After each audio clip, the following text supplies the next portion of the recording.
Bonjour, je suis avec Emmanuel Salé aujourd'hui. Emmanuel qui travaille pour le cabinet LSI, experte sur les questions de retraite. J'ai collecté quelques questions que vous nous avez posées au sein du cabinet Buisson Assurance, un cabinet de gestion de patrimoine. Et donc aujourd'hui, je vous propose de poser à Madame Emmanuel Salé ces questions-là. Emmanuel, vous êtes prête? Pas de problème, Guillaume.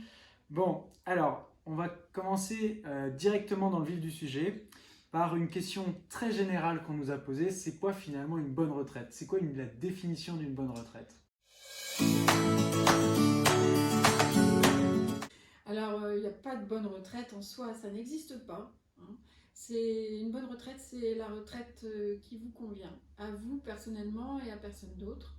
Donc, en fonction de vos objectifs, de vos attentes à vous, et qui ne sont pas celles de quelqu'un d'autre. Donc, est-ce que vous voulez prendre votre retraite le plus rapidement possible, avoir un niveau de revenu le plus élevé possible?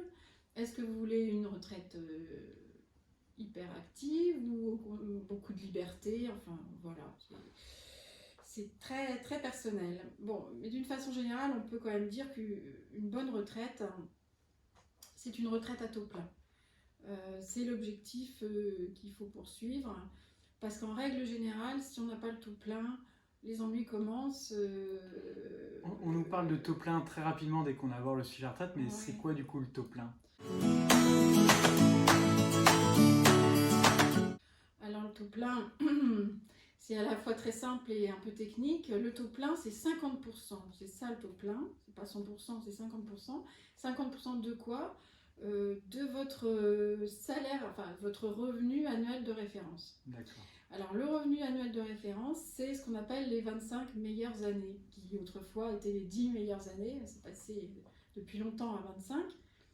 Et en fait, ce sont les 25 meilleures années de rémunération, sachant que les rémunérations sont plafonnées. Donc la sécurité sociale les prend en considération jusqu'au plafond annuel.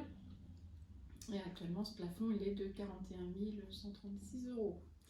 Donc voilà ce que c'est que le taux plein. Alors, on peut dire aussi que comment est-ce qu'on atteint ce taux plein? Eh bien, il faut une certaine durée d'assurance. Donc, c'est en fonction de votre année de naissance, il va vous falloir 167, 168, 169, jusqu'à 172 trimestres, toute votre carrière. Si vous avez tous ces trimestres, vous avez droit au taux plein. Sinon, vous avez une décote. Alors, c'est fonction de vos trimestres, mais par contre, quand vous avez 67 ans, là, vous avez automatiquement le taux plein. Sans question de durée d'assurance, voilà, c'est un âge où automatiquement on a le taux plein. Donc le taux plein, c'est vraiment un objectif en soi, la décote est importante? C'est-à-dire que la décote est importante, oui, la décote peut être importante en retraite de base, et c'est surtout, le problème, c'est que quand on n'a pas le taux plein en retraite de base, aussitôt, on a des coefficients de minoration qui vont dégringoler sur ces retraites complémentaires, et là, ça peut poser de gros problèmes. Donc oui, il faut avoir comme objectif d'arriver au taux plein, bien que dans certains dossiers, il peut être intéressant de partir avec 1 ou 2 trimestres manquants, mais là je ne rentrerai pas dans les détails. Donc ça, c'est la retraite de base et la retraite complémentaire, c'est ça, hein? Alors le taux plein, en fait, la notion de taux plein, c'est uniquement en retraite de base. Hein. Uniquement la retraite de base. Voilà, puisque c'est une question de durée d'assurance, donc de trimestre, et tout ça, cette notion de trimestre, c'est pour la retraite de base. Parce que la retraite complémentaire, c'est une retraite à points. Donc ça marche complètement différemment. D'accord. Donc j'ai bien compris qu'il y avait différents régimes de retraite, la retraite de base, la retraite complémentaire, la retraite supplémentaire. C'est ça. Mais finalement, quelles sont les différences entre tous ces dispositifs? Alors, la retraite de base, donc c'est la retraite de sécurité sociale qui a été mise en place après-guerre. Les retraites complémentaires sont venues suppléer au manque que ça représentait, puisque c'était pas suffisant. Et puis, et la retraite supplémentaire, donc C'est donc les régimes facultatifs, tout ce que, individuellement ou collectivement, on va pouvoir mettre en place pour améliorer encore son revenu à la retraite. Mais alors, qui derrière collecte? Est-ce que c'est l'État? Est-ce que c'est... Comment ça fonctionne entre ces Pour les différents... régimes obligatoires, l'État, à travers les différentes caisses de retraite obligatoires qui sont mises en place selon les professions, ou le régime général pour les salariés, etc. Et puis pour les régimes facultatifs, ça va être les compagnies d'assurance principalement qui vont s'occuper de ça. Et donc sur les régimes supplémentaires, est-ce qu'il n'y a qu'une seule solution? Est-ce qu'il y en a diverses et variées? Non, alors donc il va y avoir les régimes pour les commerçants, et il va y avoir les contrats Madelin qui sont presque indispensables parce que leur retraite complémentaire obligatoire est vraiment pas assez suffisante. Et puis pour les autres, il va y avoir les contrats collectifs d'entreprise, les contrats pairs. C'est ça. Au cabinet Buisson, on distribue des PER, des plans d'épargne retraite. Et à l'intérieur, on a différents compartiments. Un compartiment pour les entreprises et un compartiment qu'on peut souscrire à titre individuel en son nom. C'est ça.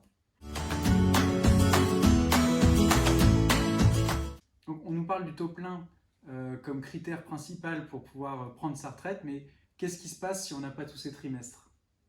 Alors, si on n'a pas tous ces trimestres en régime de base, on a une décote qui peut être plus ou moins importante en sécurité sociale, mais la chose aussi à retenir, c'est que ça fait effet boule de neige et que quand on n'a pas son taux plein en retraite de base, aussitôt on va avoir des coefficients de minoration qui vont dégringoler sur ces retraites complémentaires, et là ça peut faire mal. Alors ensuite, dans certains dossiers, on s'aperçoit que partir avec 1 ou 2 trimestres manquants, ça peut être aussi intéressant. Mais là, c'est une autre histoire.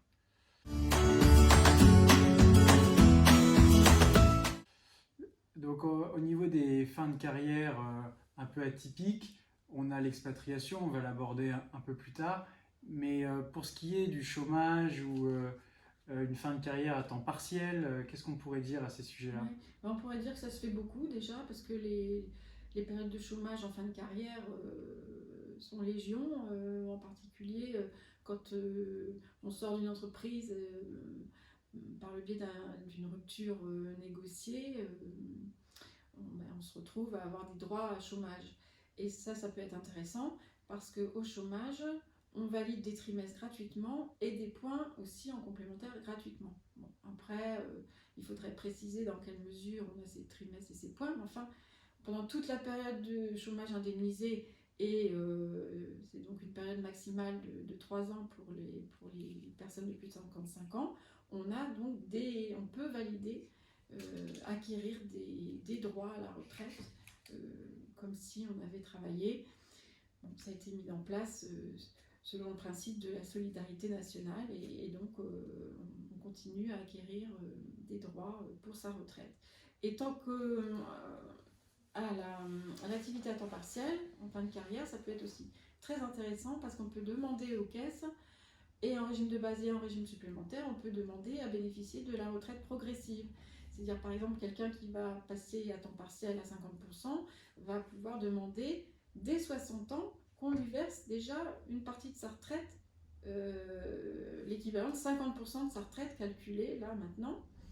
Et puis, pendant que cette personne va être à temps partiel, elle va acquérir, là encore, des trimestres et des points. Et quand elle voudra arrêter totalement, on lui recalculera sa retraite. Donc, ce qui peut être très intéressant. Alors, c'est un dispositif qui existe pour les salariés, qui a été,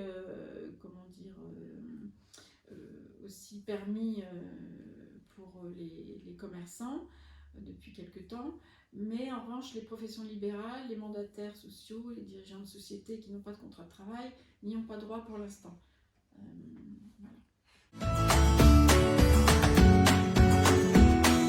Alors, la retraite, c'est un sujet qui fait la une des journaux, qui a fait la une des journaux en tout cas, qui continuera.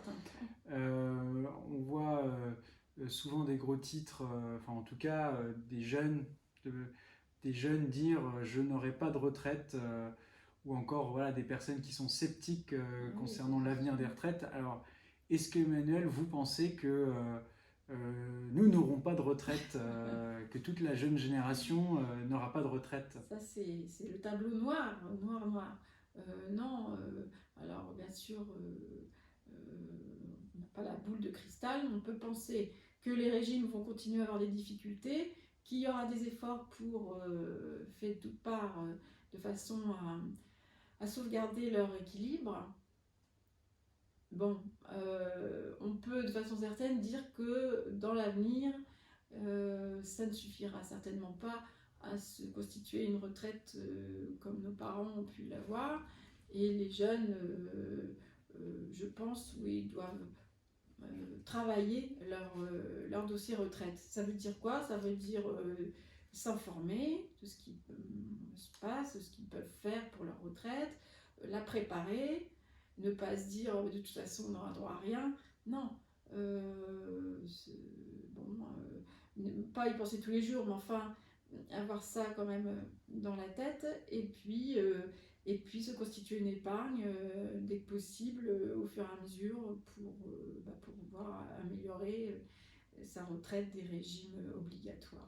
Emmanuel, j'ai lu dans un article pas plus tard qu'avant-hier qu'un Français sur 3 avait le projet de partir à la retraite en tant qu'expatrié.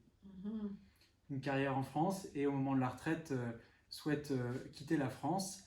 Alors après, je ne suis pas sûr qu'un tiers des Français franchissent vraiment le pas, mais qu'est-ce qui crée cet engouement-là? Est-ce que finalement c'est plus intéressant de faire une retraite à l'étranger que de rester en France?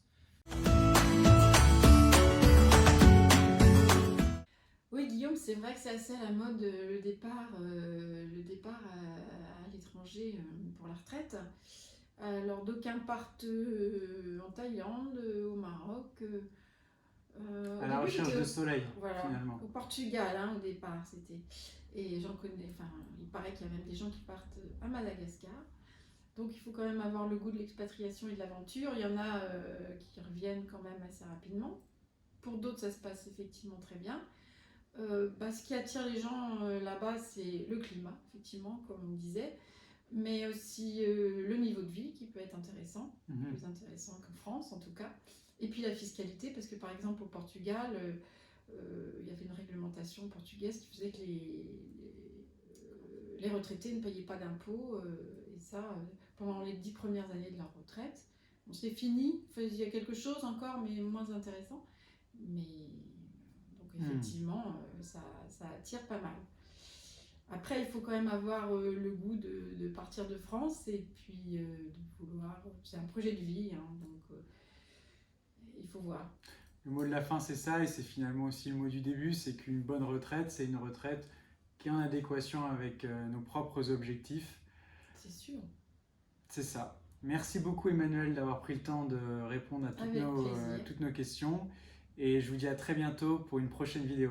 À bientôt, merci. Guillaume. Au revoir. Au revoir.